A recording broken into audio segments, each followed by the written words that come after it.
আসসালামু আলাইকুম। আমি ডাক্তার মোহাম্মদ গোলাম হোসেন, বারিধারা জেনারেল হাসপাতাল থেকে বলছি। ডায়াবেটিস সম্বন্ধে আমি সাধারণ পাবলিকের জন্য, জেনারেল লোকজনের জন্য আমি কিছু কথা বলতে চাই। কথাগুলো হলো যে ডায়াবেটিস এর কোনো সংজ্ঞাটা অনেক বড়, লোকজনকে বোঝানো মুশকিল, এক কথায় এটা প্রকাশ করা যায় না। তবু বাংলায় বলা হয় এটা সুগার রোগ, মধুমেহ।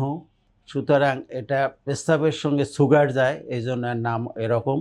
কিন্তু আসল কথাটা হলো মানুষের শরীরের ভিতরে ইনসুলিন নামে একটা পদার্থ থাকে, সেটা একটা হরমোন। এটা জন্মগতভাবে প্যাঙ্ক্রিয়াস থেকে তৈরি হয়। কোনো না কোনো কারণে যদি এই ইনসুলিনের তৈরি কম হয় বা প্রোডাকশন কম হয়, তখন আমাদের শরীরের ভিতরে রক্তে সুগারটা বেড়ে যায়। কোনো কারণে যদি ইনসুলিন আছে, তার ইফেক্টিভনেস যদি কম হয়, তাহলেও সুগার বেড়ে যায়। তো ডায়াবেটিসটা সারা জীবনের রোগ, এটা কখনো ভালো হয় না। কিন্তু লোকজনের ভিতরে কিছু বিশ্বাস আছে, সেটা ভ্রান্ত বিশ্বাস, যে এই গাছের পাতা খেলে ভালো হয়ে যাব, এইটা খালি ভালো হয়ে যাব, এটা করলে ভালো হয়ে যাব। অনলাইনেও কিছু কিছু এরকম ইনফরমেশান আসে, সেটা অ্যাবসোলিউটলি মিথ্যা।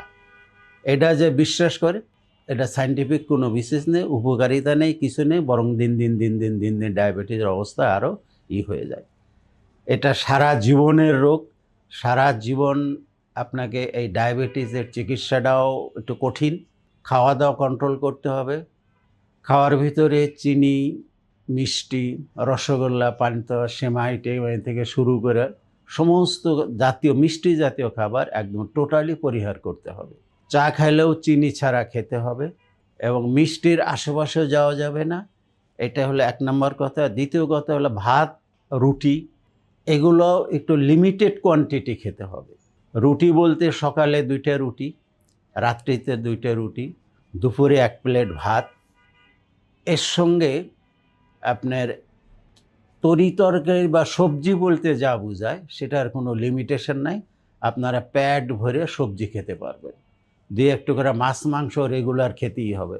সকালে যদি ডিম খান, দুপুরে একটু মাংসের টুকরা খেলেন, রাত্রিতে মাছ খেলেন। সুতরাং প্রোটিন সোর্স লাগবে, ভেজিটেবলটা ফ্রি, ইচ্ছামতো খেতে পারবেন।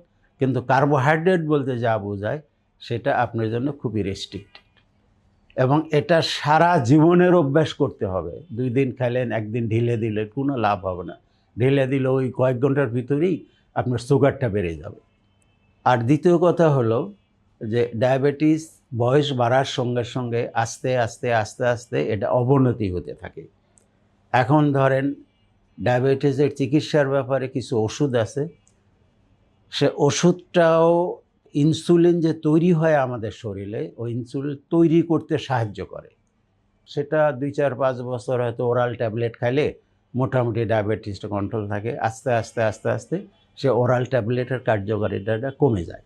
কমে গেলে শেষ মুহূর্তে করতে হয় কি, আপনাকে ইনসুলিন নিতে হবে এবং এই ইনসুলিনটাই হলো স্পেসিফিক ওষুধ ডায়াবেটিস সুগার কমানোর জন্য। এই ইনসুলিনটা বাকি জীবনটা আপনাকে সারা জীবন নিতে হবে। যে কদিন বেঁচে থাকেন ইনসুলিন দিয়ে সুগারটা কন্ট্রোল করতে হবে। এখন কোশ্চেনটা হলো যে ডায়াবেটিস কন্ট্রোল করতে 3D বলা হয়। ডি কথার অর্থ হলো ডিসিপ্লিন। আপনাকে সকালের 8টার নাস্তা 8টায় করতে হবে, দুপুরের খাবার 2টায় 2টাই খেতে হবে, 4টায় খেলে হবে না, 1 ঘন্টা আগে খেলেও হবে না। রাত্রির খাবার 8টায় 8টাই খেতে হবে। এই যে শিডিউল মেনটেন, এই যে ডিসিপ্লিন, খাওয়া দাওয়ার ডিসিপ্লিন, টাইমলি খাওয়া দাওয়া, টাইমলি ঘুম, আপনাকে 7 ঘন্টা ঘুমাইতে হবে, এই সবগুলোই আপনাকে ডায়াবেটিস কন্ট্রোল করতে সাহায্য করবে। আর ওষুধের ভিতরে ট্যাবলেট, অনেকগুলো ট্যাবলেট আছে, বিভিন্ন ক্যাটাগরির আছে, বিভিন্ন দামের আছে। তো সেগুলো 2-4-5 বছর 10 বছর চলে, তারপরে ডায়াবেটিসের এই ট্যাবলেটগুলো কাজ করে না। প্রতিদিন স্পেশালি মর্নিং বা রাত্রে যার যেরকম সময় হয় বা সুযোগ সুবিধা হয়, 1 ঘন্টা করে প্রতিদিন হাঁটতে হবে এবং এটাও সারা জীবন। 5 দিন হাঁটলাম, 2 দিন হাঁটলাম না, ডায়াবেটিস রোগীদের জন্য এটা একটা নিয়ম। সুতরাং ডায়েট, ডিসিপ্লিন, ড্রাগ, ডায়েট খাবার, ডিসিপ্লিন লাইফ এবং ওষুধ, এই 3টা ট্রায়ও সমান তালে চালিয়ে যেতে হবে টিল টু ডেথ। তাহলে আপনার আল্লাহ যদি আমাদের আয়ু 100 বছর দিয়ে থাকে, আপনি 100 বছরই বাঁচবেন, কিন্তু যদি এই 3টা ডি আপনি মেনটেন করেন এবং নিয়ম মতো চলেন আর কি। আর দ্বিতীয় কথা হলো যে এর কারণ হলো অনেক কিছুটা ফ্যামিলিয়াল ব্যাপার আছে। 60% যে বাবা মায়ের ডায়াবেটিস আছে, ফ্যামিলিতে আছে, তাদের হওয়ার চান্সটা বেশি। যারা ওভারওয়েট, স্ট্যান্ডার্ড ওজনের অনেক বেশি, তাদের এটা বেশি হয়।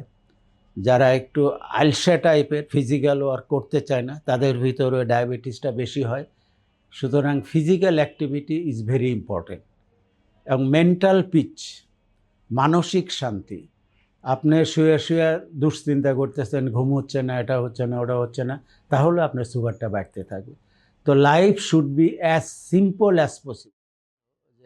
ডায়াবেটিস সারা জীবনের হোক, আপনারা মনে রাখবেন যে যত কথাই বলুক, বিভিন্ন চটকদার বিজ্ঞাপন থাকে যে এই গাছের পাতা খেলে, এটা খেলে, এটা খেলে সারা জীবনের জন্য একদম ডায়াবেটিস আশেপাশে হবে না।